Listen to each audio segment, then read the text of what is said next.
एक एक श्वास, और उस श्वास में से भी जो श्वास आपको ठीक लगे वो परमात्मा को दीजिए। फिर निवेदन है, फिर निवेदन कि नौकरी पर वहीं जाना अच्छा लगता है जहां स्नेह हो।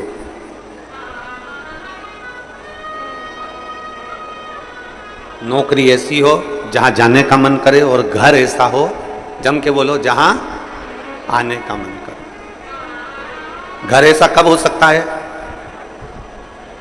चप्पल कौन कौन पहनता है? जूता कौन कौन पहनता है? अरे हाथ तो उठाओ, चप्पल जूते तो पहनते होगे, ठीक है। कोई 7 नंबर की, कोई 8 नंबर की, कोई 6 नंबर की, कोई 9 नंबर की, कोई 10 नंबर की, कोई 11 नंबर की, कोई 12 नंबर की चप्पल पहनते हैं, जूता पहनते हैं। आप में से कोई ऐसा है जो एक पांव में 6 नंबर की चप्पल पहनता और दूसरे पांव में 9 नंबर की पहनता? कोई नहीं पहनता। चप्पल का नंबर 1 होना चाहिए। ये 5 नंबर की है तो ये भी, बोलो बोलो जम के बोलो, 5। ये 6 की है तो ये भी 6 की, ये 8 की है तो ये भी 8 की। पर कई घर ऐसे हैं जिन घर में पति और पत्नी को भी एक ही नंबर में रहना चाहिए, पर इनका नंबर गड़बड़ हो रहा है।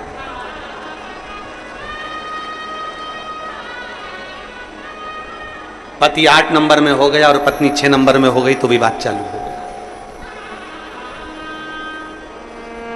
पत्नी 10 नंबर में हो गई और पति 7 नंबर में हो गया तो भी बात चालू। कितने चतुर हो आप सब। जितने श्रोता भाई बहन आस्था चैनल पर कथा सुन रहे हैं, फेसबुक यूट्यूब पर कथा सुन रहे हैं, जरा विचार करिएगा कि कितनी विद्वत्ता है आप में। आप दोनों पांव में चप्पल बराबर की पहनते हो, 6 number 6 number, 7 number 7 number, 8 number 8 number, 9 number 9 number, बराबर की पहनते हो। एक ही नंबर की चप्पल दोनों पांव में पहनते हो और घर पर जाते हो तो विचार करते हो कि पत्नी से झगड़ा हो रहा है, पति से झगड़ा हो रहा है, बच्चों से झगड़ा हो रहा है, रिश्तों में झगड़ा हो रहा है, नातों में झगड़ा हो रहा है। नहीं, शिव महापुराण की कथा कहती है अपने घर के प्रत्येक व्यक्ति का आपस में तालमेल मिलना चाहिए, नंबर 1 ही होना चाहिए, सबका सामंजस्य मिलकर चलना चाहिए। हाँ, एक बात हो सकती है, कभी कभी तालमेल नहीं मिल पाता तो फिर आखिरी में छोड़ना पड़ता। तालमेल नहीं मिल पाता तो फिर छूटता। कोई कोई चप्पल जूता ऐसा होता है कि वो काटे जाए काटे जाए काटे जाए, पांव में छाला आ जाए, पांव में तकलीफ आ जाए, काटे जाए काटे जाए काटे जाए तो फिर छोड़ना पड़ता। फिर उसको नहीं रखना। ये तो मुझे बार बार काट रहा है, मुझे बार बार परेशान कर रही है, बार बार परेशान कर रही है, तो फिर काट छोड़। रिश्ता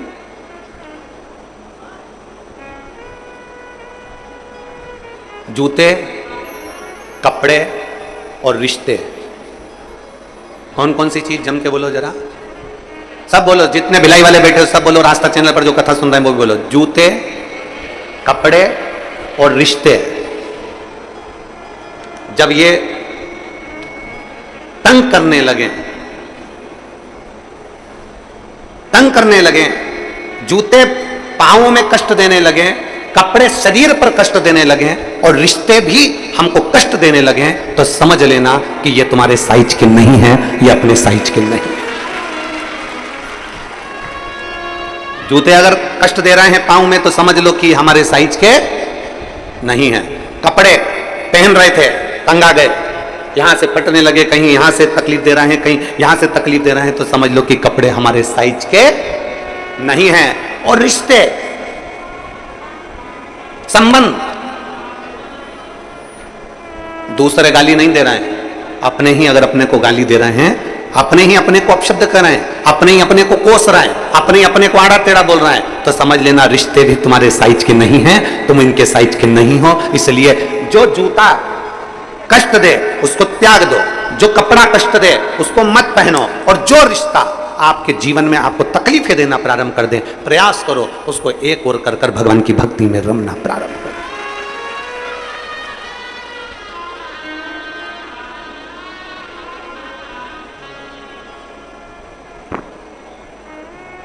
कमाई किसने करी? आपने। मेहनत की आपने, मेहनत आपने करी है, कमाई आपने करी है, परिश्रम आपने करा है, दिन रात पसीना आपने बहाया, दिन रात मेहनत में आप लगे रहे, दिन रात मेहनत में आप लगे रहे, दिन रात तुमने एक कर दिया। दुनिया के लोगों को भले लगा कि पैसा कमाना सरल है, पर आपने पूरी जिंदगी कमाया तो आपको मालूम है कि कितनी मेहनत करी है। मेहनत करते करते तुम कब 55 साल के हो गए, 50 साल के हो गए, तुम्हें नहीं मालूम पड़ा। तुम कब 48 के हो गए, कब तुम 45 के हो गए, तुमको नहीं मालूम पड़ा। मेहनत तुमने करी, कमाया तुमने, नाम तुमने, शोहरत तुमने, बंगला तुमने, फ्लैट तुमने, कोठी तुमने, जमीन तुमने, दुकान तुमने, प्रॉपर्टी तुमने, फैक्ट्री तुमने बनाई। और मालूम पड़े इतना करने के बाद भी अगर तुम्हारा बेटा तुम्हारे मुख पर आकर तुमसे तेज आवाज में बात कर ले तो समझ लेना कि यह कोठी और बंगला सब शून्य है।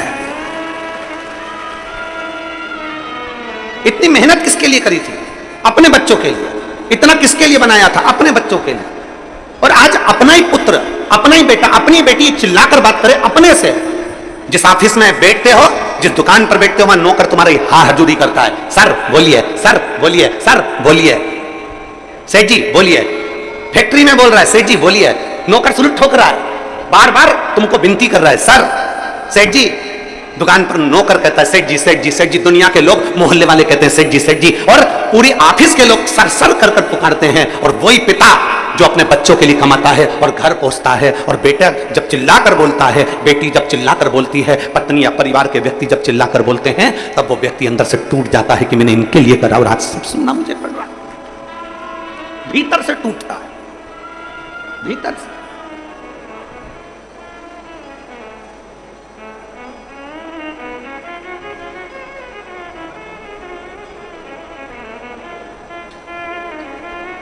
खूब पढ़ाओ बच्चों को। बेटा बेटी की एजुकेशन में कोई कमी नहीं आना चाहिए। बच्चों की पढ़ाई में कोई कमी नहीं आना चाहिए। अपने बच्चों को, अपने बेटा बेटी को खूब पढ़ाओ, खूब एजुकेशन दीजिए, अच्छी ट्यूशन दीजिए, अच्छा पढ़ाइए। पर अपने बेटा बेटी को पढ़ाते पढ़ाते साथ में उसको शिव महापुराण की कथा भी सुनाइए, जिससे बच्चों के अंदर के संस्कार कम ना हो जाएं, वो संस्कारवान बने रहे। पढ़ाओ इतना, तुम्हारी सामर्थ्यता से ज्यादा पढ़ाओ। बच्चा अगर पढ़ना चाहता है तो उसको खूब पढ़ाओ, जितना पढ़ा सकते पढ़ाओ।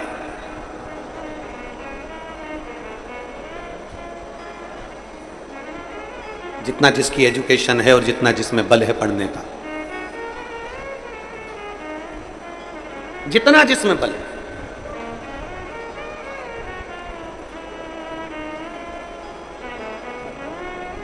कभी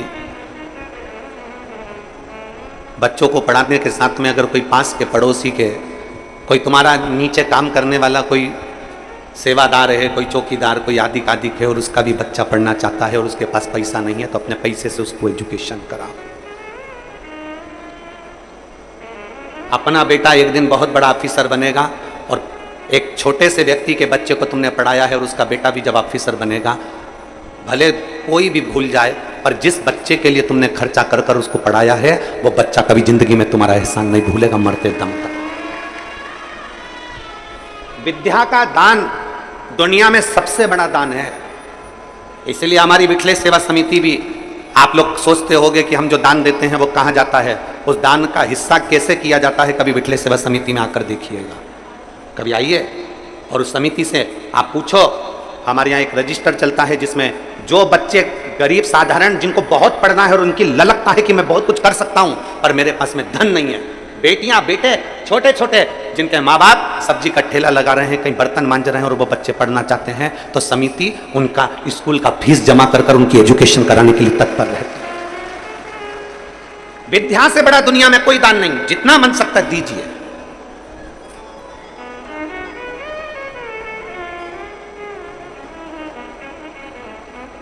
विद्या से बड़ा दान है, दो। कर सकते हो तो कर दो, पढ़ा लो, अपने बच्चों को भी अच्छी एजुकेशन दीजिए। और कोई चाहता है कि अंकल मुझे पढ़ना है, अंकल मुझे पढ़ना है, और मैं धन्यवाद देना चाहता हूं, मैं साधुवाद देना चाहता हूं। कई छत्तीसगढ़ के भी, मध्य प्रदेश के भी, हरियाणा के भी, राजस्थान के भी, गुजरात के भी, पंजाब के भी और झारखंड के भी, जहां जहां लोग हमसे जुड़े हुए हैं, महाराष्ट्र के भी, जहां से लोग हमारे पास में जुड़े हुए हैं। जब कोरोना महामारी आई, उस कोरोना महामारी में कई बच्चों के पिताजी कम उम्र में 45-48 साल की उम्र में मर गए। बेटियां पढ़ना चाहती थी, बेटे पढ़ना चाहते थे, स्कूल में पढ़ रहे थे, नहीं है। मां विधवा, बेधव्य। और अगर ये कथा सुन रहे हैं वो सारे, उनको धन्यवाद देना चाहूंगा, चाहे महाराष्ट्र के हो, चाहे छत्तीसगढ़ के हो, चाहे राजस्थान के हो, चाहे मध्य प्रदेश के हो, चाहे पंजाब के हो, चाहे हरियाणा के हो, चाहे झारखंड के हो, उनको धन्यवाद देना चाहता हूं कि जब कोरोना महामारी में जब पिता चले गया, पिता जाने के बाद मां अकेली पड़ गई और घर में 3-3, 4-4 बच्चे, उनकी एजुकेशन क्या। नवयुवक, उसकी पत्नी जो कि पति 45 साल में, 40 साल में, 38 साल में चले गए और बच्चे छोटे, और मां के पास में कोई काम नहीं, क्या करे वो। कोई मां तो अनपढ़, बिल्कुल पढ़ी लिखी नहीं, बर्तन मांज रही दूसरे के घर में। और उस समय पर जब सीहोर सूचना पहुंची विठले सेवा समिति को, और समिति ने यजमानों को फोन करना प्रारंभ करा, कहीं गुजरात, कहीं राजस्थान, कहीं छत्तीसगढ़, कि साहब 2 बच्चे हैं, उसका खर्चा आप उठाओगे, आप पढ़ाओगे। मैं उनको धन्यवाद देता हूं कि आज तक भी वो यजमान उन बच्चों को, 2 बच्चे, 1 बच्चों को आज तक पढ़ा रहे हैं, और कोई सूचना नहीं समिति के पास में, फिर कोई बात नहीं, हम पढ़ा रहे हैं उस बच्चे को। जब उसके चेहरे से, जब वो बच्चे को बरेश्वर धाम पर आते हैं और मिलते हैं, जब उनके चेहरे से पूछो, बेटा पढ़ाई कैसी चल रही है? गुरुजी बहुत बढ़िया। अंकल खर्चा? वो तो कभी हमारे सामने नहीं आते, वो तो बस स्कूल में फीस पहुंचा देते हैं और हमारी ट्यूशन की फीस पहुंचा देते हैं और पढ़ा देते हैं गुरुजी। वो एहसान उस बच्चे की जिंदगी में, छोटे से बच्चे की जिंदगी में, बुद्धि में बैठ गया कि मेरा पिता नहीं था, तब इसने मुझे पढ़ाया। जब वो IAS ऑफिसर बनकर बैठे, जब वो पद पर ऊंचे ऊंचे अहदे पर जब वो बेटा बेटी बैठे हैं, तो खुशी होगी हमको भी और खुशी होगी पूरे क्षेत्र को भी कि वो बच्चा कामयाब हो गया। विद्या से बड़ा कोई दान नहीं है। पढ़ाओ, अपने बेटे को भी पढ़ाओ, अपनी बेटी को भी पढ़ाओ, अपने रिश्तेदारों को पढ़ाओ। मेरा फिर निवेदन है, जैसे उस कल बच्चे ने हिम्मत कर कर कहा कि मैं 10वीं में पास हो गया, मेरा मन नहीं था पढ़ने का क्योंकि मैं फेल हो रहा था, मैं नहीं पढ़ना चाहता था, पर आपकी कथा से मुझे ये बल मिला कि एक प्रयास और करो और फिर पढ़ो। और उस बच्चे ने मेहनत कर कर 10वीं पास करी, तो वो बच्चा बोल कर जाता है कि मैं 12वीं भी आपके कहने पर पास करूंगा। ये बच्चा आज भले दुनिया के लोग हंसते हो कि 10वीं के रिजल्ट के लिए पत्र लिख दिया, 10वीं के रिजल्ट के लिए। मैं तो बच्चों को धन्यवाद दूंगा जब 8वीं का बच्चा भी मेरे पास में पत्र भेजेगा कि हम पढ़ रहे हैं, हम होशियार हो रहे हैं, हम आगे बढ़ रहे हैं। केवल 10th क्लास से ही मतलब नहीं, 8th क्लास का बच्चा भी जब भेजेगा ना लिख के कि हम मेहनत कर रहे हैं, हम आगे बढ़ रहे हैं। तुम्हारी एजुकेशन से कोई खुश हो चाहे नहीं हो, पर सीओर वाला महाराज एजुकेशन से सबसे ज्यादा खुश हो। विद्या से बड़ा कोई दान नहीं, विद्या से बड़ा कोई दान। पढ़ो,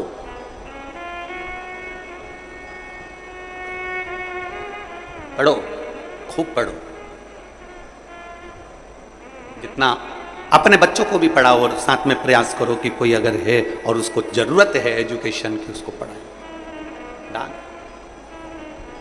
और मत बुरे कर्म कर बंदे वरना पछताएगा, भगवान की आंखों से तू बच नहीं पाएगा, तू बच नहीं पाएगा।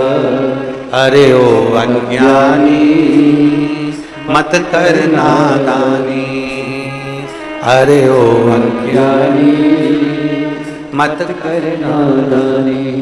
अपने जीवन में कुछ अच्छा, मान लो परिवार में रह रहे हो, इतना कमाने के बाद भी अगर परिवार के लोग तुमसे क्रोध में बात करें, गुस्से में बात करें, चिढ़ के बात करें, अकड़ के बात करें, चिल्ला के बात करें, तो दिल टूट जाता है कि मैं दिन भर इतनी मेहनत करती हूँ। कई बहुएं ऐसी हैं दिन भर लगी रहती है, दिन भर सुबह से उठती है, झाड़ू पोछा बर्तन भांडा सब करती करती करती करती, सबका खाना बनाकर, सबको खिलाकर, बच्चों को स्कूल भेजकर, पति का टिफिन भेजकर, आखिरी में 2 रोटी खाने बैठती है। और उस समय भी अगर घर के लोग उससे चिढ़कर, क्रोध में आकर, अकड़ में, पति ऑफिस से आया और चिल्लाकर बात करे, बच्चे स्कूल से आए और चिल्लाकर बात करें, तो वो बहू भी अपनी आंखों से आंसू बहा देती है कि मैं दिन रात इनके लिए करती हूं तो भी मुझे सुनना पड़ रहा है।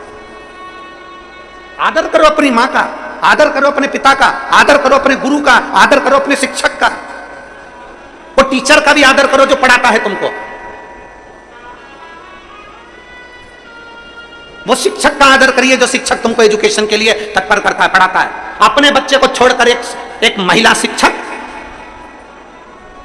चाहे वो महिला पुलिस हो, चाहे एक सरकारी नौकरी करने वाली महिला कोई हो, चाहे वो महिला शिक्षक हो, अपने बच्चे को घर छोड़कर आती है और अपने बच्चे पर कम ध्यान देकर स्कूल के बच्चे पर अगर वो अच्छे से ध्यान दे रही है तो ये जान लेना कि तू एक बच्चे को छोड़कर 1000 बच्चे से तैयार कर रही है जो आने वाले समय में कहीं ना कहीं उच्च पद पर विराजमान हो। ना ध्यान दिया।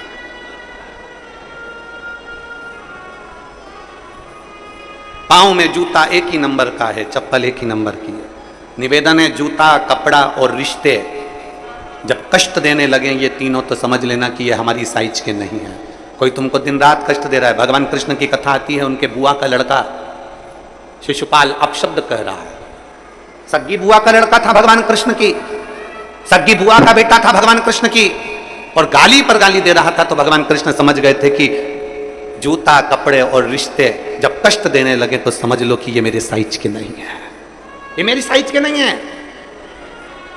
ये मेरी बुआ का लड़का होकर मुझे गाली देता है, ये मेरी बुआ का लड़का होकर अपशब्द कह रहा है, मेरे साइज का नहीं है, हमारी बराबरी का नहीं है। कोई ऊंचे ऊंचे पद पर बैठकर भी अगर आपको गाली दे, अपशब्द दे, बद्दुआ दे तो समझ लो ये तुम्हारी साइज का नहीं है। बड़े ऊंचे ऊंचे पद पर बैठ गए और मालूम पड़े तुमको गाली दे रहे हैं, तुमको अपशब्द कर रहे हैं, तुमको बद्दुआ दे रहे हैं, तुमको आड़ा टेढ़ा कर रहे हैं, समझ लेना ये तुम्हारी साइज का नहीं है, ये तुम्हारी साइज का नहीं है।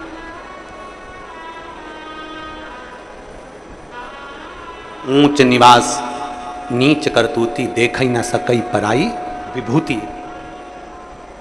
ऊंचे पद पर बैठने पर भी अगर आपका सुख उनसे देखा नहीं जा रहा,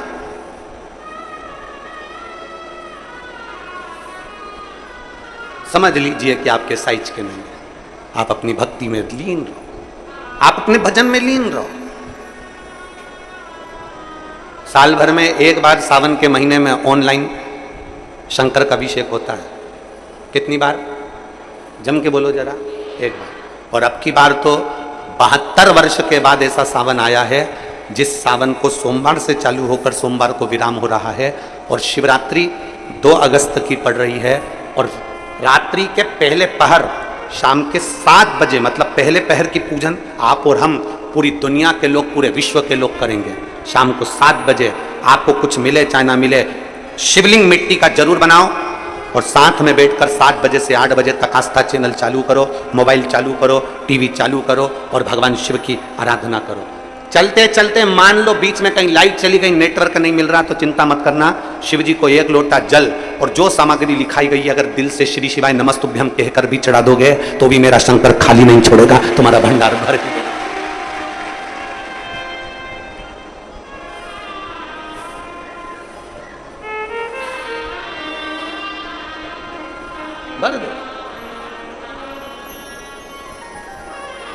उत्साह के साथ पूजन करना। तुम्हें लगना चाहिए कि 2 अगस्त को मेरा बाबा मेरे घर आ रहा है। इतनी खुशी रखो उस दिन, इतनी प्रसन्नता रखो कि मेरा बाबा मेरे घर आ रहा है।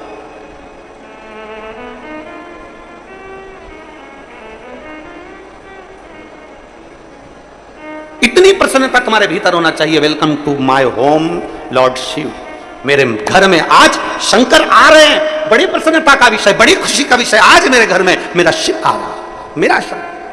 और शाम को जब 7 बजे से 8 बजे तक पूजन हो जाए, 8 बजे शंकर के उस शिवलिंग की थाली अपने सिर पर रखकर, थाली, नगाड़ा, ढोल, मंजीरा, ताली, घंटी बजाते हुए घर के बाहर जाकर पात्र में विसर्जन कर दो। नदी तालाब बाजू में हो और ज्यादा पानी नहीं हो तो वहां कर सकते, पर अपने घर के बाहर जाकर उसका विसर्जन प्रसन्नता। और एक बेलपत्री शिवजी पे से चढ़ी हुई, उस 7 बेलपत्र में से एक बेलपत्र शंकर पे से चढ़ी हुई अपने पास, उसमें से कामना कर कर बाबा से, बाबा मेरी एक कामना, आज मैं प्रदोष काल में रात्रि के प्रथम पहर में शिवरात्रि का पूजन कर रही हूं। और कहते हैं रात्रि के पहले पहर की पूजन मां पार्वती जी ने भी करी है, मां सती ने, मां उमा ने करी है। जो जो मांगा भगवान शंकर ने रात्रि के पहली पहर की पूजन में वो दे दिया है, आपको भी मिलेगा। आप और हम ऑनलाइन पूजन को उसमें जुड़े करें, घर घर में शिवलिंग बने, घर घर में शंकर जा, घर घर दरवाजा खोलकर मेरे बाबा का स्वागत करिए, मेरा शिव आ रहा है।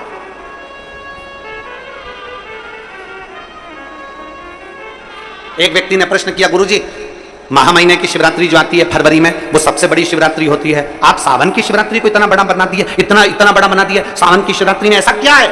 हमने कहा महाशिवरात्रि आती है तो भगवान शंकर पार्वती स्वयं आते हैं, पर पूरी सृष्टि का भार भगवान शंकर और पार्वती के रहता है, भगवान नारायण के हाथ में रहता है। 4 महीने जब भगवान नारायण विश्राम के लिए जाते हैं शेषनाग की सैया पर, तो पूरी सृष्टि का भार भगवान शंकर को दे जाते हैं। तो सावन उसी 4 महीने के अंदर पड़ता है। जब शंकर के पास पता जाता है, किसी व्यक्ति के पास कुर्सी आ जाए, पद आ जाए, प्रतिष्ठा आ जाए, तो साइन करने में देरी नहीं लगती है, और वो साइन की कीमत होती है। इसलिए शंकर भगवान की ये सावन की शिवरात्रि शिव क्या दे देते हैं किसी को मालूम नहीं पड़ता।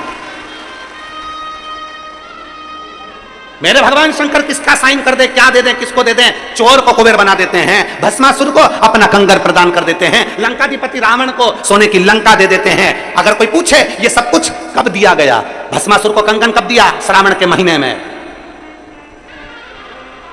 लंकाधिपति रावण को लंका कब दी? श्रावण महीने में। कोई पूछे कि इतना सब चोर को कुबेर कब बनाया? श्रावण महीने में। क्योंकि 4 महीने मेरे शंकर के पास में पूरी सृष्टि का भार है।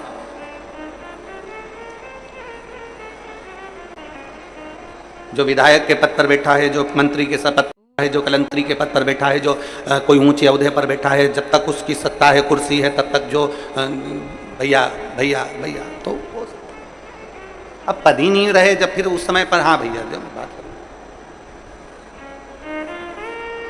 इस समय तो सावन के महीने में तो तुम जैसे भजो, जैसा तुम्हारा मन पड़ जाए वैसे भजो। शाम को 7 बजे जैसे ही शंकर जी के सामने बैठो, पूजन की थाली लगाकर शिवलिंग तैयार कर बैठो, भगवान की आराधना करने के लिए बैठो, उससे भजन करते हुए खूब लाड़ प्यार से। ऐसा उमंग तुम्हारे भीतर होना चाहिए कि मेरा बाबा मेरे दुख मिटाने के लिए आज मेरे घर में प्रवेश कर रहा है। करेगा। एक पत्र है, मेरा नाम ललिता यादव है, पति का नाम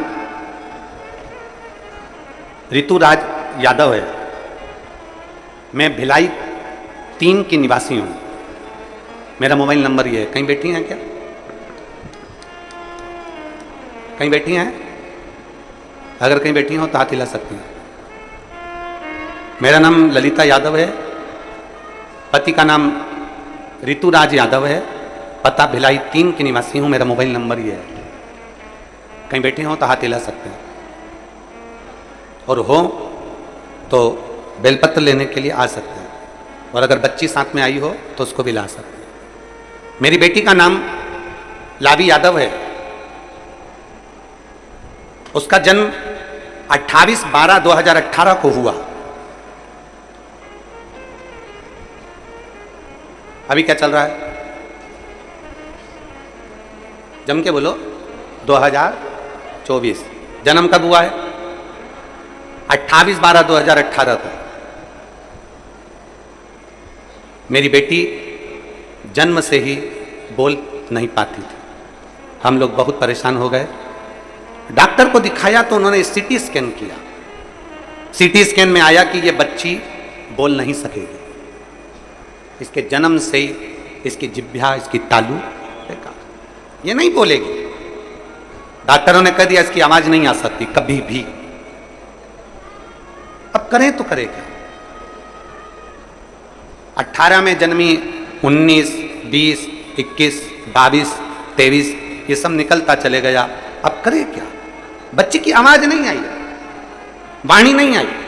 तब किसी ने कहा, पड़ोस में एक दादी रहती हैं, उन्होंने कहा टीवी पर प्रदीप मिश्रा जी कथा करते हैं और शंकर की कथा का वाचन करते हैं, हमने सुना है कि शिव कथा सुनने वाले की सब मनोकामना पूर्ण होती है। तू टीवी के सामने उस बच्ची को बिठा, कथा सुन रहा। छोटी सी बच्ची को हम टीवी के सामने बिठा देते, कथा सुनवाते। पशुपतिनाथ का व्रत करना प्रारंभ करा, शंकर पे चढ़ा हुआ जल पीना चालू करा। बच्ची को रोज मंदिर ले जाती, शिव जी का चढ़ा हुआ जल नंदी के पास बिठाती और पिलाती, और बेटी से कहती शिव का नाम ले, श्री शिवाय नमस्तुभ्यं बोल। बेटी बोल नहीं पाती, बहुत बहुत प्रयास किया। तब मेरे बाबा ने ऐसी कृपा करी गुरुदेव, नंदी के पास बैठकर श्री शिवाय नमस्तुभ्यं। लोग कहते हैं कि ये क्या दे दिया मिश्रा जी ने, पर कोई मुझसे पूछे श्री शिवाय नमस्तुभ्यं में क्या है, आज मेरी बेटी इतने सालों के बाद बोलना प्रारंभ कर दी। मैं बाबा को धन्यवाद देने के लिए, मैं बाबा को धन्यवाद देने के लिए आई हूं कि आज मेरी बेटी के मुख में वाणी आ गई।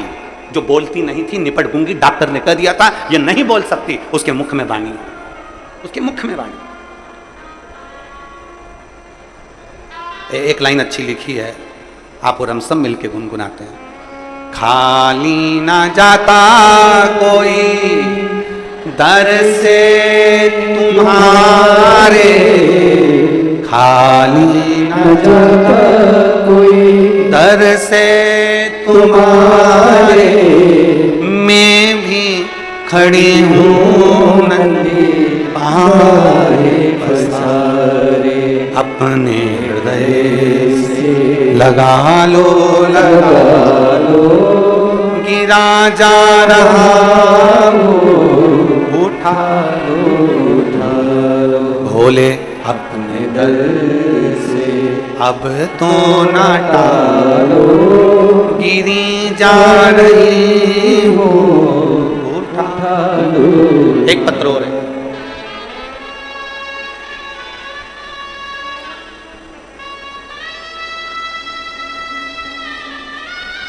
मैं कमलेश कुमार साहू, नाम लिखा है इन्होंने कुसारी डीही। सही बोले हम? आप ही हैं? हाथ हिलाओ एक बार। श्री शिवाय नमस्ते। कुसारी डीही, कन्हैयापुर चौक, दुर्ग के निवासी हैं। आइए। मेरा बेटा भावेश कुमार साहू, गोत्र गुरुपंच, जन्म से सुनता नहीं है और बोल भी नहीं पाता। जब ना बोल पाता था ना सुन पाता था जन्म से, इसके कान भी नहीं थे, इसकी वाणी भी नहीं थी। डॉक्टर ने कह दिया था ये ना बोलेगा ना सुनेगा। गुरुदेव, बच्चा बड़ा होते चले गया पर इसकी आवाज नहीं आई, ना वाणी आई, ना कान की शक्ति आई।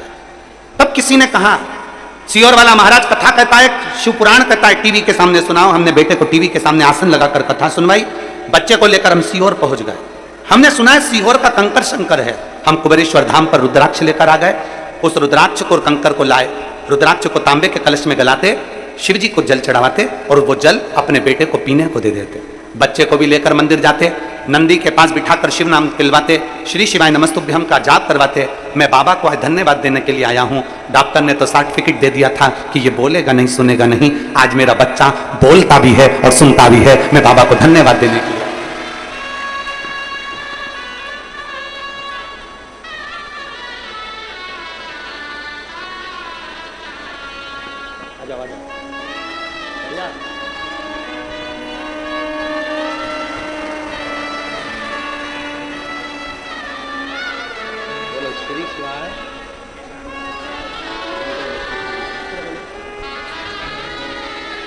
माइक में ऊपर आओ, बैठो। श्री शिवाय नमस्तुभ्यम। नमः हर हर ओम नमः शिवाय। हर हर हाय हाय महादेव।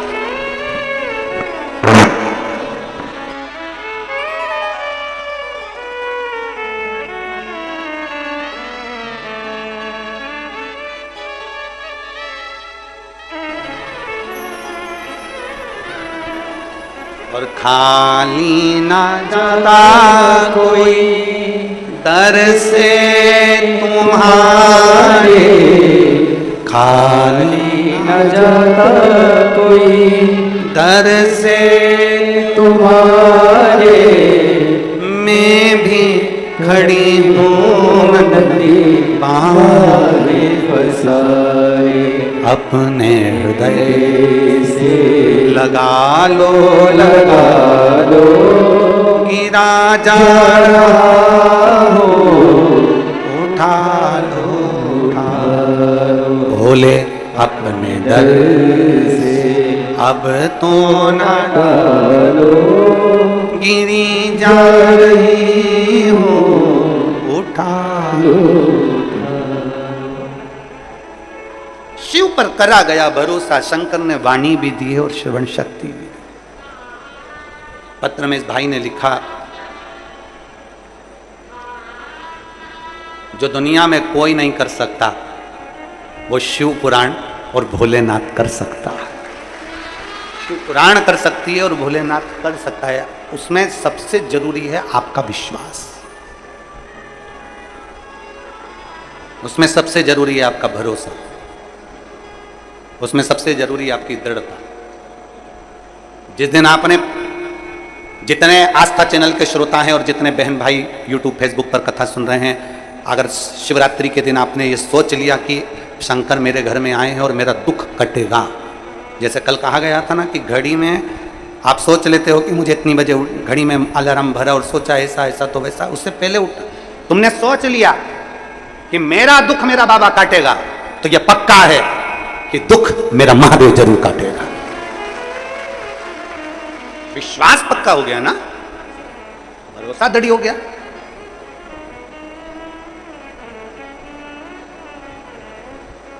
और मैंने तेरे ही भरोसे बाबा, तेरे ही भरोसे हवा बिच उड़ती जावांगी बाबा, डोर तो छड़ी ना मैं कट्टी जावांगी, भोले मैं तेरी पतंग, शंभो मैं तेरी पतंग, हवा बिच उड़ती जावांगी बाबा, डोर तो छड़ी ना मैं कट्टी जावांगी, भोले मैं तेरी पतंग, शंभो मैं तेरी। विश्वास की जागरूकता अपने भीतर करो। जिस दिन विश्वास की जागरूकता हो गई उस दिन शिव मिलेगा। घर में रहो, परिवार में रहो, नातों में रहो, रिश्तों में रहो, कुटुंब में रहो, पर प्रेम के साथ रहो, स्नेह के साथ रहो, द्वेष के साथ नहीं, प्रेम के साथ। आइए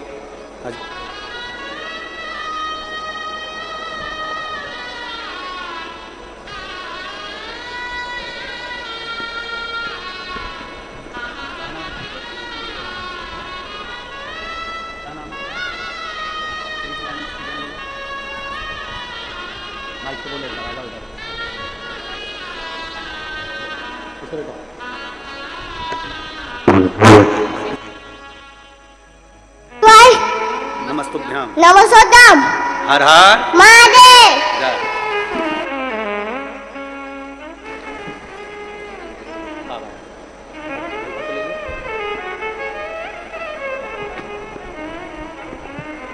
डॉक्टर ने कह दिया था कि इसकी आवाज और श्रवण शक्ति दोनों नहीं आएगी, पर लिखने वाले ने, वो कहते हैं ना,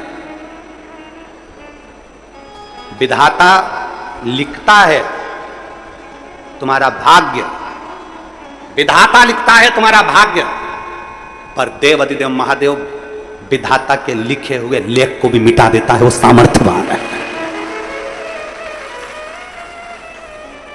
सामर्थ्यवान। विधाता लिख दिया कि तेरे जीवन में ये तकलीफ है, तेरे जीवन में ये कष्ट है, तुम एक लोटा जल तो चढ़ाओ, तुम जाओ शिव के दरवाजे, शंकर की चौखट पर एक लोटा जल चढ़ाना प्रारंभ करो। कैसे नहीं सुनेगा? हम थोड़े दिन तक लक्ष्य तक चलते हैं, फिर भटक जाते हैं। अभी 2 अगस्त की पूजन करोगे, उससे पहले लोग तुमको भड़काना प्रारंभ कर देंगे। श्रावण की शिवरात्रि की पूजन करोगे, उससे पहले लोग तुमको भड़काना प्रारंभ कर देंगे, ऑनलाइन से क्या होगा, कैसे होगा, क्या होगा, क्या नहीं होगा, भड़काएंगे, जिससे तुम पूजा से विमुख हो जाओ। भगवान भी चाहते हैं क्योंकि तू पूजन करेगी तो मुझे देना पड़ेगा, और तू किसी के कहने में आ गई और तूने पूजन छोड़ दी तो मुझे तुझे देना नहीं पड़ेगा। भगवान भी ये चाहते हैं, अगर सब पूजन करेंगे तो मुझे देना पड़ेगा, सबका भंडार बनना पड़ेगा, सब पे करुणा करना पड़ेगा। इसलिए कई मैसेज आएंगे, कई तरह के लोग भड़काएंगे, कई तरह के लोग आग लगाएंगे। तब अपनी बुद्धि में ये विचार कर लेना, अपना टीवी का रिमोट जैसे अपने हाथ में होता है तो अपना अपना मनचाहा नाटक देखते हैं, मनचाहा कथा सुनते हैं। अपना रिमोट, अपनी सोच का रिमोट, आपका खुद का रिमोट किसी दूसरे के हाथ में मत देना। कोई कहे बैठ जाओ, बैठ गए, कोई ने आपको गाली दे दी, आप रोने बैठ गए, किसी ने अपशब्द कह दिया, आप रोने बैठ गए, किसी ने कुछ बोल दिया, आपको दुख हो गया। नहीं, अपना रिमोट अपने पास में रखिए। आग लगे बस्ती में, अपन रहो मस्ती में, कोई कुछ भी कहे, अपने को जैसा जीना है वैसे जियो, अपने को जैसा जीना है वैसा जियो, फुल एंजॉय में अलमस्त होकर जियो। ये मानव का शरीर दूसरी बार नहीं मिलना, और किसी को नहीं मालूम कई लोग कहते हैं कि अगर ऐसा करोगे तो नरक चले जाओगे। हम उनसे पूछते हैं तुम जाके बता कर आओ नरक है क्या? कोई कहते हैं कि स्वर्ग जाओगे, हम कहते हैं दुनिया का सबसे बड़ा स्वर्ग है अपना घर, और दुनिया का सबसे बड़ा स्वर्ग है शंकर का दर। एक लोटा जल चढ़ा, उससे बढ़कर दुनिया में कोई स्वर्ग नहीं। शिव के दरवाजे पर जाइए, एक लोटा जल चढ़ाइए, और सबसे बड़ा स्वर्ग है अपना घर।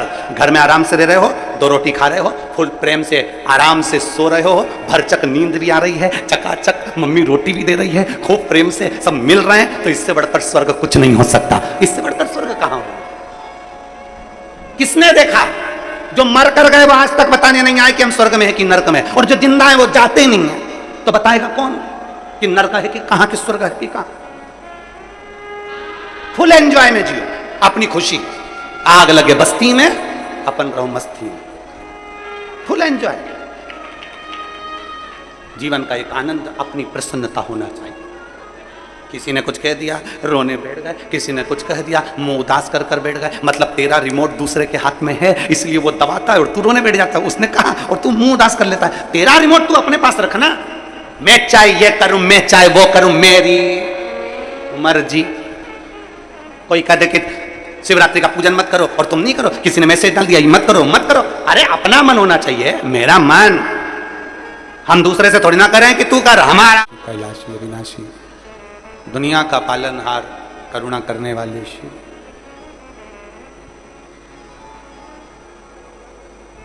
दुनिया को अमृत देकर विष पीने वाले शिव। रतन, माणिक, मोती, सोना, चांदी, अंबर, पीतांबर, ऐरावत, अप्सरा, लक्ष्मी, सब निकला है समुद्र मंथन। सब कुछ समुद्र मंथन में सब कुछ निकला। अमृत भी निकला, पर इन सब चीज निकलने के पहले अगर कुछ निकला है तो विष निकला। गौ माता पहले, फिर उसके बाद विष।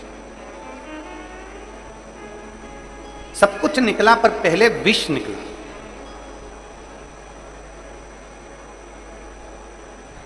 तीन क्रम है। आप कुछ भी काम करोगे उसके 3 क्रम। पहला, दुनिया के लोग आप पर हंसेंगे। जब आप कुछ काम करेंगे, आप कुछ आगे बढ़ने का प्रयास करेंगे, तो 3 क्रम है। उसमें सबसे पहला क्रम है दुनिया के लोग आप पर, जम के बोलो जरा, हंसेंगे। फिर आप जब आगे बढ़ने लगेंगे, उन्नति की ओर चढ़ने लगेंगे, तब दुनिया के लोग आप पर ताने कसेंगे। 3 क्रम है। पहले दुनिया के लोग आप पर हंसेंगे, ताने कसेंगे, आपका विरोध करेंगे, आपको अपशब्द कहेंगे, और फिर तीसरे नंबर पर है जब आप बहुत उन्नति की सीढ़ी पर चढ़ जाओगे, फिर दुनिया के लोग आपका हाथ जोड़कर नमन भी करेंगे। निश्चित। पहले हंसेंगे। एक बेटी ने लिखा,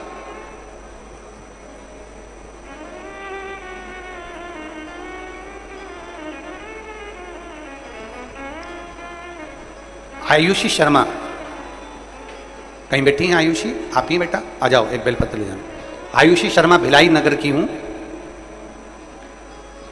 आपके कहने पर दिन रात मेहनत करती हूं गुरुदेव, खूब पढ़ाई करती हूं, पर मैंने सीए का एग्जाम दिया, फाइनल में परीक्षा में पास नहीं, 2-3 नंबर से रह जाती थी। मेरी मम्मी ने कहा क्यों डरती है? सियोर वाला महाराज कहता है कि चौगनी मेहनत करो, फिर बेलपत्र पर शहद लगाकर शिव जी को समर्पित करो, शिव मंदिर जाया करो, शंकर से अपने दिल की बात कहा करो। मेरी मम्मी के कहने पर मैंने शंकर के मंदिर में जाना चालू करा। मेहनत जो अभी तक करी थी उससे चौगनी मेहनत करी, क्योंकि मैं कई बार 2 नंबर से 3 नंबर से रह जाती थी, मेरा सीए कंप्लीट नहीं हो रहा था। पर गुरुजी, आपके शब्द हमको बल देते हैं, आपके शब्द हमको एनर्जी देते हैं। हमने इतनी मेहनत करी, और मेरी मम्मी ने बोला अब की बार जाए ना तो बेलपत्र पर शहद लगाकर शिव जी को चढ़ाकर, बेलपत्र पर शहद लगाकर पूजन करके प्रार्थना कर कर परीक्षा के लिए जा। मेहनत कर कर बेलपत्र लगाकर बाबा को गई, और बाबा का नाम जपते जपते श्री शिवाय नमस्तुभ्यम कहते कहते गई, एग्जाम दे दिया, बाबा के भरोसे छोड़ दिया। और फिर मेरे बाबा ने जो कृपा करी है गुरुदेव, मैं क्या वर्णन करूं। मैं शिव जी के मंदिर में पूजन कर रही थी और मेरे मोबाइल पर मैसेज आया और मैंने देखा तो मुझे मालूम पड़ा कि मैं सीए बन गई। गुरुजी, मैं धन्यवाद देने के लिए, धन्यवाद। एक लाइन अच्छी लिखी है इस बेटी ने, मुझे भरोसा नहीं था। क्या शिव भी ऐसा दे सकता है? क्या शंकर दे सकता है? और मेरा बेटियों से निवेदन है, बेटों से निवेदन है, शिव ने तो दिया है पर साथ में आपकी मेहनत भी रंग लाई है। जो आप चौगनी मेहनत करते हो ना, ये मेहनत आपको ऊर्जा प्रदान करती है, तब जाकर आप आगे बढ़ पाते हो। ऊर्जा प्रदान। अच्छा,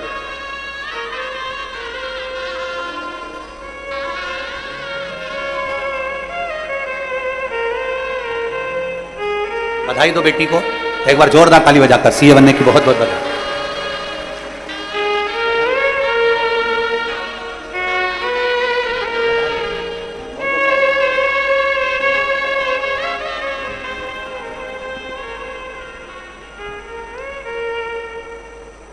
दुनिया हंसती है पहले। आप में से कई माताएं ऐसी हैं, कई भाई ऐसे हैं कि जो कई बार हमसे कह चुके, गुरुजी लोग हम पर हंसते हैं, आप पे ताना कसते हैं, आपको अपशब्द कहते हैं, आपको गालियां देते हैं, लोग आपको नहीं छोड़ते, हमको नहीं छोड़ते, हम मंदिर जाते हैं तो लोग अपशब्द कहते हैं, हम फिर कहेंगे। 3 क्रम है दुनिया के, 3 नियम दुनिया ने बनाकर रखे। पहले हंसेंगे, खूब हंसेंगे, पागल हो गया है, मूर्ख है, अकल नहीं है, शंकर जी के मंदिर जाता, झाड़ू लगाता, पोछा लगाता, इतना बड़ा पढ़ा लिखा होकर शिव जी को जल चढ़ाता, अकल मारी गई है। आज का जमाना ऐसा है क्या? अरे आज के जमाने को अगर कहेंगे तो लोगों को फिर काली मिर्ची लग जाती है सियोर वाले महाराज के मुख से। आज का जमाना ऐसा है, आज के जमाने को कहेंगे तो लोगों को बहुत बुरा लगता है। बड़ा विचित्र जमाना चल रहा है। बाप बाकर पकड़कर चल रहा है और बेटा कुत्ते की सांकल पकड़कर चल रहा है। आज का अगर हम कहेंगे ना तो फिर लोगों को काली मिर्ची लगती है बहुत भयंकर, और फिर कहते हैं सियोर वाला महाराज बहुत गड़बड़ बोलता है। फिर दुनिया के लोग हिल जाते हैं, फिर उनको बोलना पड़ता है कि सियोर वाला महाराज बोला। और जब बाबा बोलता है तो सब डोलता है। फिर पूरे व्हाट्सएप, पूरा फेसबुक, पूरा इंस्टाग्राम उसी से भरा रहता है कि सच बोल गया। अब सच को दबाएं कैसे, और कितना दबाया गया सच को? जरा विचार करिए, आपके पास में भी वेद पुराण कभी पढ़ना उस प्रसंग को, सच को कितना दबाया गया, फिर डोलते। बड़ा विचित्र जमाना चल रहा है। घर का बाप बाकर पकड़कर चल रहा है और बेटा कुत्ते की सांकल पकड़कर चल रहा है, और सांकल पकड़ने में भी उसको गौरव महसूस हो रहा है, मेरे बराबर कोई वीआईपी नहीं है। अब उसको कौन समझाए? हमारे शास्त्र कहते हैं कि सुबेरे सुबेरे वेद और पुराण के पीछे चलो, और इनको कौन समझाए? ये भाग्य लिखा के लेके आए हैं कि तुम्हारे बच्चों को छीछी कोई माता कराएगी और तुम कुत्ते को छीछी कराओगे सुबेरे सुबेरे सांकल पकड़कर। तुम्हारे भाग्य में लिखा है। तुम्हारे घर के बच्चों को बेचारी वो काम वाली संभालती, उनकी गंदगी वो संभाल कर साफ करती, और तुम कुत्ते को, कुत्ता जाए इधर तो ये बड़े फोन पे बात करते हुए, तब्बर गुंडा पहने, चड्डा पहने, टी शर्ट पहने, अपने आप को वीआईपी समझते हुए, बाप पकड़ रहा बाकर, औलाद पकड़ रही कुत्ते की, चले और इतने खुश हो रहे कि हमारे बराबर कोई कुत्ता घुमाने वाला नहीं है। अब इन्हें कौन समझाए कि तुम कुत्ते को घुमा रहे कि कुत्ता तुम है? कुत्ता जाए इधर, तुम जाओ उधर, कौन समझा? कई लोग कहते गुरुजी हम मंदिर जाएंगे लोग हंसेंगे, हम मंदिर जाएंगे लोग ताना कसेंगे। ये बेटी से पूछो जो सीए बनी है, इस बेटी से पूछो, उसने भी लिखा पहले लोग हंसते थे, क्या शंकर जी के मंदिर पर जाने में क्या बल मिल जाएगा? बेलपत्री पर शहर लगाने से क्या सब कुछ हो जाएगा? क्यों नहीं होगा? पढ़ो, मेहनत करो और फिर जाओ शिव के द्वार।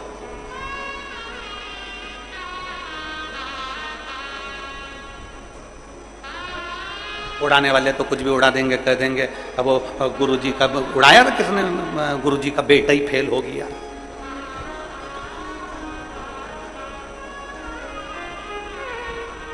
जिन बच्चों को श्रेष्ठ संस्कार मिले होते हैं ना, वो फेल नहीं होते, वो बाबा पर भरोसा कर कर पास होते चले जाते हैं।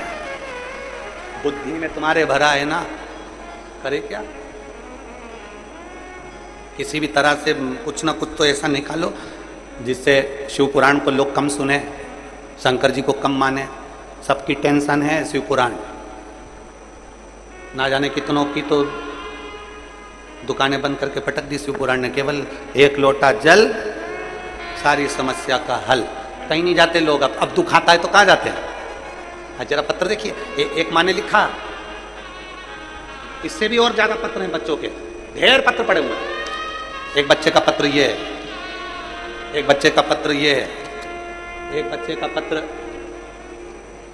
ये है, और पत्र ढेर पड़े हुए हैं बच्चों के। कोई 10 साल, कोई 12 साल, कोई 14 साल,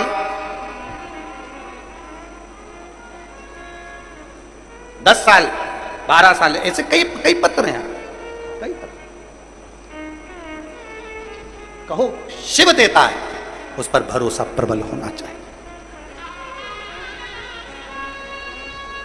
3 क्रम है दुनिया के। पहले हंसेंगे, सब आप पर हंसेंगे, अरे तू नहीं कर सकता, तेरे बस की बात नहीं है। हंसेंगे लोग, क्यों जाता है शंकर मंदिर, क्यों करता है ऐसा, क्यों चढ़ाता है जल, हंसेंगे। फिर दूसरा क्रम है ताना कसेंगे, आपको अपशब्द कहेंगे, आपके ऊपर खिल्ली उड़ाएंगे, गालियां देंगे, आड़ा टेढ़ा बोलेंगे, आपका विरोध करेंगे। घबराना नहीं, हारना नहीं। फिर तीसरा क्रम है, जब ऊपर चढ़ जाओगे फिर आपको लोग नमन भी करेंगे कि इसने कुछ कर लिखा। जैसे इस बेटी ने सीए बनकर अपने माँ बाप का सीना, अपने माँ बाप की छाती प्रबल कर दी।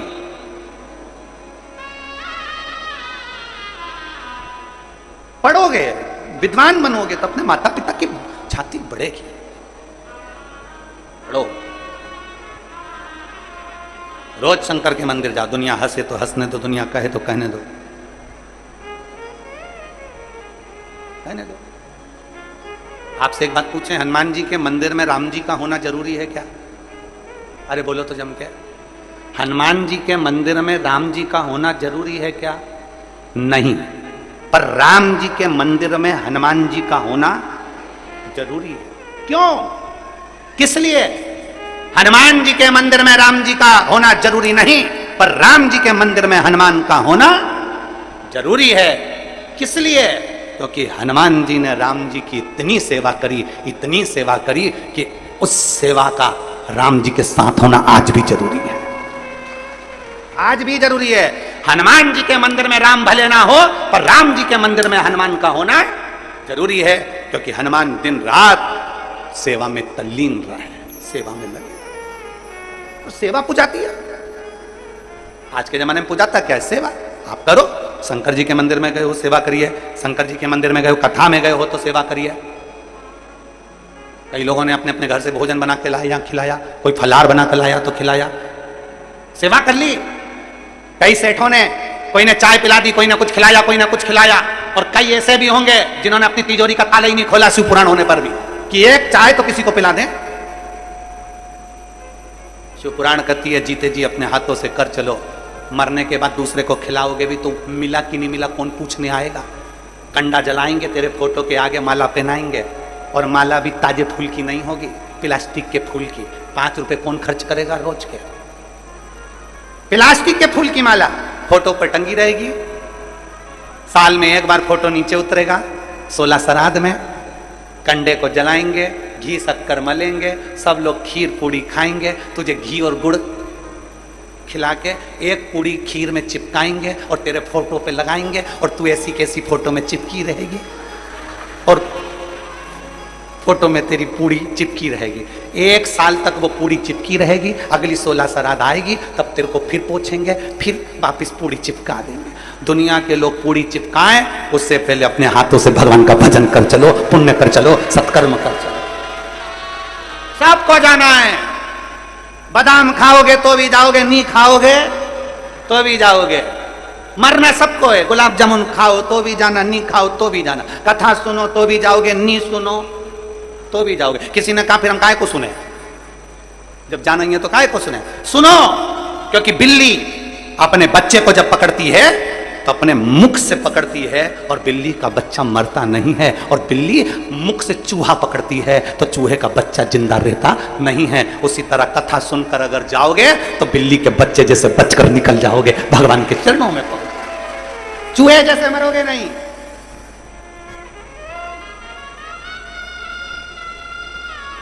और हम तो बाबा के भरोसे चलते हैं, हम तो बाबा के भरोसे चलते हैं। ये दुनिया वाले चलते हैं, ये दुनिया वाले चलते हैं। हम तो बाबा के भरोसे चलते हैं। एक ब्रह्म में नहीं जिंदगी जीना, एक अपने आनंद में जिंदगी जीना, ब्रह्म में नहीं। हम ब्रह्म में जीते। कहीं एक ऑफिसर ने, एक सिपाही ने ऑफिसर को फोन किया। सिपाही ने ऑफिसर को फोन करा, सर यहां एक महिला ने अपने पति को गोली मार दी। सिपाही ने ऑफिसर को फोन करा, सर यहां एक महिला ने अपने पति को गोली मार दी। ऑफिसर ने पूछा, क्यों मारी? सर महिला ने पोछा लगाया था, पति गीले पोछे में चले गए। गीले पोछे में चले गए, गोली मार दी। हाँ, उस महिला को गिरफ्तार करा कि नहीं करा? सर अभी नहीं करा। क्यों नहीं करा? क्योंकि पोछा गीला है।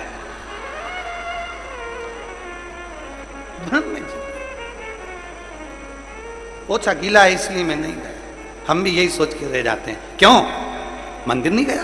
नहीं, अभी मेरे पास बहुत काम पड़ा है ना, इसलिए मंदिर नहीं जा सकता। अच्छा, क्यों मंदिर क्यों नहीं गया? अभी हम छोटे हैं ना, मंदिर नहीं जा सकते। भ्रम में जी रहा। 21,600 श्वास में से कौन सी श्वास आखिरी है किसी को नहीं मालूम। अरे बचपन खेल में खोया, जवानी नींद भर सोया, बुढ़ापा देख कर रोया, सिराने मौत हंसती। कौन सी श्वास आखिरी? बचपन सोचा अभी नहीं जा सकते, अभी हमारे पास काम बहुत सारा है, समय नहीं है। मेरा निवेदन है, पत्नी भी मंदिर जाए, पति भी मंदिर जाए, बच्चे भी मंदिर जाए, बेटा भी मंदिर जाए, बेटी भी मंदिर जाए, शिव को एक लोटा जल चढ़े। गुरु की करनी गुरु भरेगा, चेला की करनी चेला। उड़ जाएगा हंस अकेला, अपने कर्म का भोग अपने को भोगना पड़ेगा। पत्नी अपने कर्म का भोग भोगेगी, पति अपने कर्म का भोग भोगेगा, बेटा बेटी अपने कर्म का भोग भोगेंगे। इसलिए बहुत उन्नति पर चढ़ना है, बहुत आगे बढ़ना है। चीटे में पर आते हैं, ऐसे पर अगर तुम्हें लगाना है तो तुम्हें शंकर को एक लोटा जल चढ़ाते रहना है, शिव को चढ़ा भजो।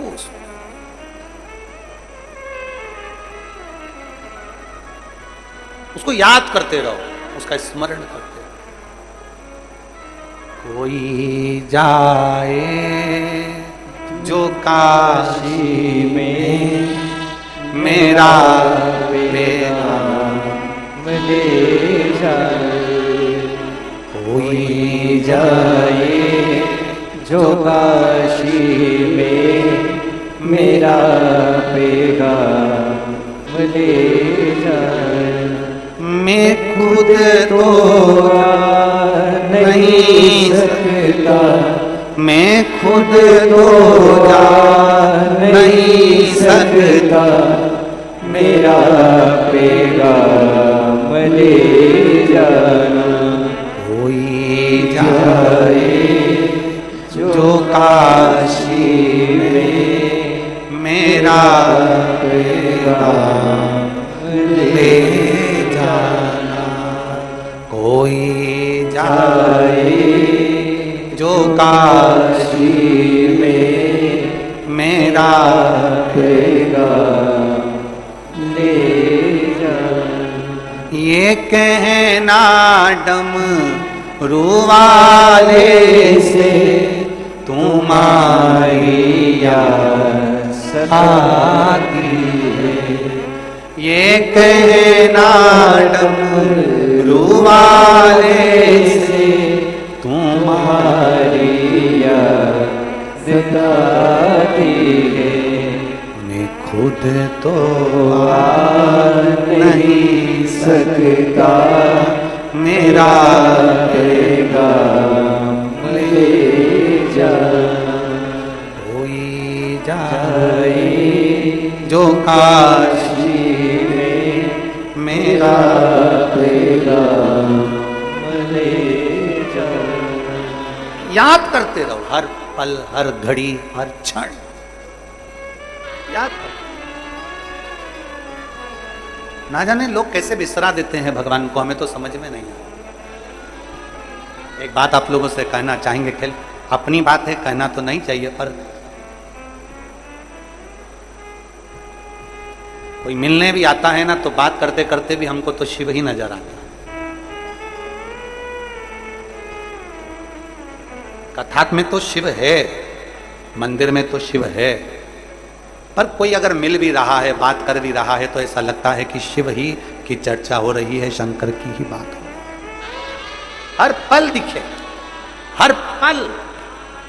अरे जिससे प्रेम होता है ना, जिससे स्नेह होता है, प्रेम होता है, वो सपने में भी आता है, वो हर पल याद आता है। उसी तरह जिस दिन शंकर से प्रेम हो गया, कथा से प्रेम हो गया, शिव पुराण की कथा मैंने सुनी है, मेरी दुख की जब घड़ी आए, मेरे तकलीफ का समय आए, ऐसा कोई अगर समय आया, कोई नहीं आएगा मैं जानती हूं, पर मेरा बाबा कुबेर भंडारी मेरे यहां जरूर आए। प्रेम जुड़ जाए। और प्रेम में बहुत बल होता है जी, बहुत बल। प्रेम में बहुत बल है। प्रेम और प्यार में अंतर है। प्रेम और प्यार में बहुत बड़ा अंतर है। प्यार में खून खच्चर होता है। प्यार में सूटकेस में 32 टुकड़े मिलते हैं।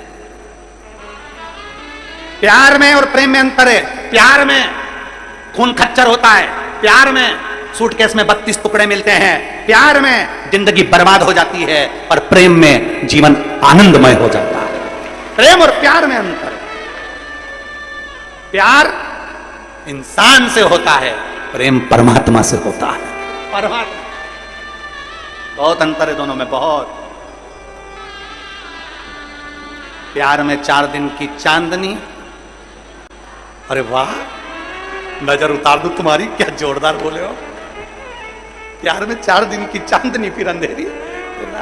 पहले तो बहुत अच्छा लगता है, बहुत प्रेम से बात करेंगे, मोबाइल पे चैटिंग करते रहेंगे रात दिन बाद, फिर तो मोबाइल का बैलेंस भी डलवाएगा, फिर तो तुमको सूट भी दिलाएगा, फिर तो चाउमीन भी खिलाएगा, बुड़ बुड़ करके 10 रुपए का डीजल डलवा के गुड़वाने भी ले जाएगा। उसके बाद एक बार तू प्यार के जाल में फंस जा और मेरी संग तेरी शादी हो जाए, होने के केवल 15-20 दिन 25 दिन तक, 1 महीना 2 महीने तक खुशी नजर आती है। उसके बाद में तो तुम कह दो कि चल घूमने ले चल मेरे को, तो चिल्ला के ऐसा दौड़ता है जैसे कहीं हड़का या कुत्ता खा गया हो। प्यार और प्रेम में अंतर है। संसार के लोगों से करा वो प्यार होगा, पर परमात्मा से किया वो प्रेम ही कहलाता है। प्यार किया तो तुम्हारे मोबाइल में बैलेंस डल जाता है, पर प्रेम करा तो उम्र का बैलेंस बढ़ जाता है। उम्र का बैलेंस बढ़,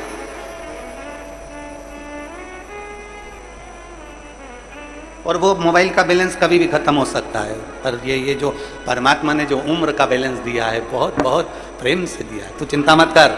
अकाल मृत्यु वो मरे जो काम करे चंडाल का, काल उसका क्या बिगाड़े जो भक्त हो महा काल का। तू प्रेम करता है शिव से, महाकाल से, मेरे काल अधिपति महाकाल से प्रेम करने वाला कभी धोखा नहीं खा सकता। मेरे महाकाल से प्रेम करने वाला कभी ठोकर नहीं खा सकता। प्रेम करा है तूने शिव से, और इसीलिए वो कहते हैं, अरे मैं हूं प्रेम रोगी मेरी दवा तो करा दो, और जाओ जाओ जाओ सीहोर वाले को बुला। ये रोग है, रोग। एक दिन कथा नहीं आए ना तो लोगों का मन उदास हो जाता है। टीवी पे कथा नहीं मिले लोग उदास हो जाते हैं, मोबाइल पे कथा नहीं मिले लोग उदास हो जाते हैं, याद करते हैं, अरे जाओ जाओ जाओ सीहोर को बुला, मैं हूं प्रेम।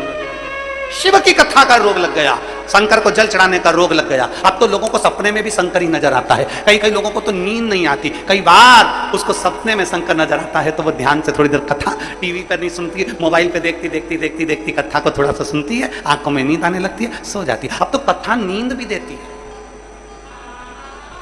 रोग का निवारण तो करती अपनी जगह पर प्रेम सब कुछ दे सकती। शिव की कथा कहती है भगवान अमृत दुनिया को देकर विष का पान करते हैं, ऐसे मेरे देव अधिदेव महादेव हैं। 12 ज्योतिर्लिंग का स्मरण कराया गया है। सुंदर प्रसंगों का वर्णन करते हुए चंचुला देवी के पति को मोक्ष देने के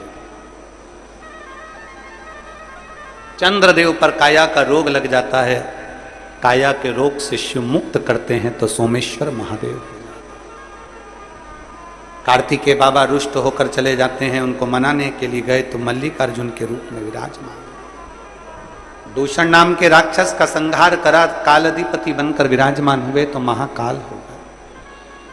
विंध्य नामक पर्वत के तप करने से भगवान ओमकारेश्वर बनकर विराजमान।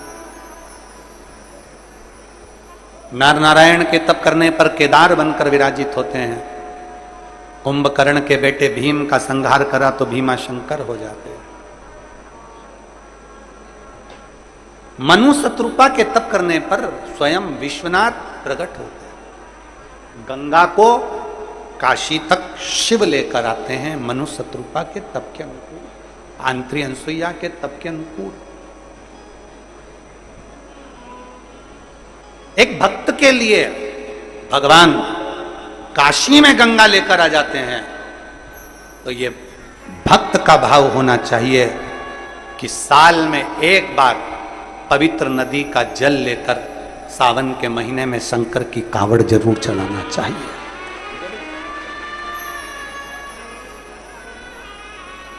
17 अगस्त को प्रदोष के दिन बाबा की कावड़ सीहोर में चढ़ेगी। सीवन नदी माँ सीवन का जल भरकर आप अपने घर से जो जल लेकर आओगे, 1 लोटा जल वो हो, 1 लोटा जल सीवन का हो। माँ सीवन का जल लेकर 11 किलोमीटर तक श्री शिवाय नमस्तुभ्यम बोलते बोलते बाबा का गुणगान करते करते सुबह 9 बजे सीहोर से सीवन नदी से जल लेकर कुबेरेश्वर धाम तक आप और हम सब चले। मेरा बेटा बेटियों से निवेदन है, अपने मन की कामना कर कर बाबा की कावड़ भरना और बाबा से बोलना ये कावड़ भर रही हूं, अगली कावड़ भरूं तो बाबा मेरी झोली खुशियों से भर देना। ये भाव से 17 अगस्त दिन शनिवार पड़ेगा, प्रदोष का दिन रहेगा। बड़े भाव से बाबा की सुबह 9 बजे सीहोर से कावड़ भराएगी। 11 किलोमीटर तक बाबा का नाम लेते लेते लेते चलेंगे। जो भंडारे चलाने वाले हैं, कोई पोहा कोई खिचड़ी जो बांटने वाले हैं, उनसे निवेदन है प्रेम से भोपाल इंदौर आसपास से और सीहोर सब नगरवासी सब प्रेम से शिव भक्तों का खूब स्वागत करें। खूब चले मेरे ओ घरदानी विश्वनाथ बाबा मनु शत्रुपा के तब्बल से काशी में गंगा को लेकर आए।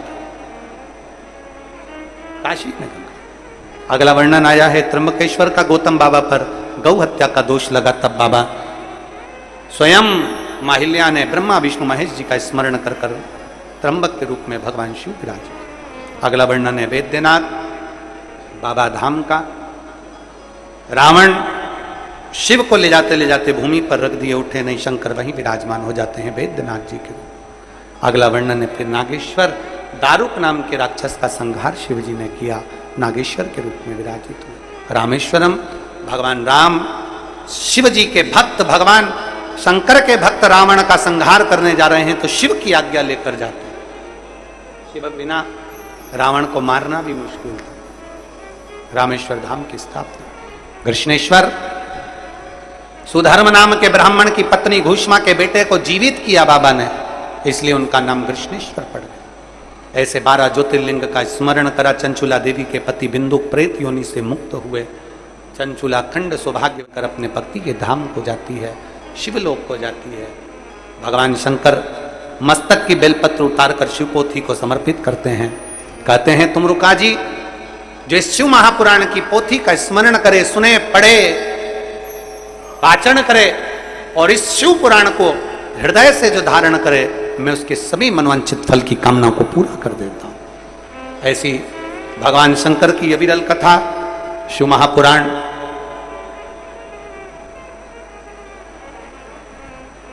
बोलबम सेवा एवं कल्याण समिति प्रदेश अध्यक्ष श्री दया सिंह जी भिलाई द्वारा इस पवित्र कथा का वाचन हो रहा था।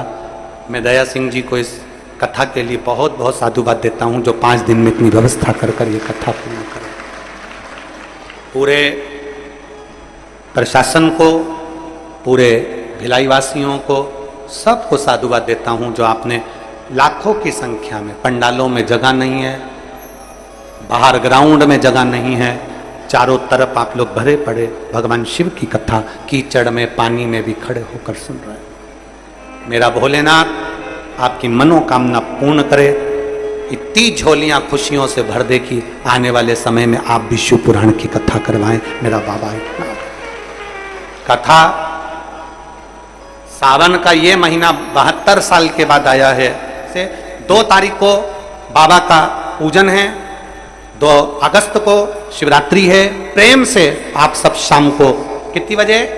7 बजे बाबा का पूजन का आनंद लेंगे।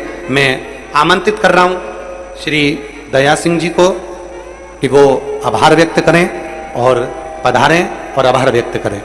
बड़े आनंद के साथ आज जो कथा 7 दिवसीय शिव महापुराण की कथा भिलाई में चल रही है, वो विराम की ओर, भाव भक्ति से आज की कथा को यहाँ विराम की ओर लेते हुए आनंद के साथ कथा का लाभ लेंगे। हर हर। आगामी कथाओं की सूचना आपको दे रहे हैं। 12 अगस्त से 16 अगस्त की जो कथा है, गन्नौद, खरखड़िया, नया रायपुर, ये कथा पक्की है, आप लोग आनंद ले कथा का। 17 अगस्त को कावड़ यात्रा रहेगी। 23 अगस्त से 29 अगस्त तक कौंठा ग्राउंड नांदेड़ महाराष्ट्र में कथा रहेगी। नांदेड़ बाईपास पर यह कथा रहेगी 23 से 29 अगस्त। 3 सितंबर से 9 सितंबर तक गुड़गांव हरियाणा में कथा रहेगी। गुड़गांव हरियाणा में 3 सितंबर से 9 सितंबर तक कथा रहेगी। एक बार जोरदार ताली बजाकर श्री दया सिंह जी के लिए साधुवाद, जिन्होंने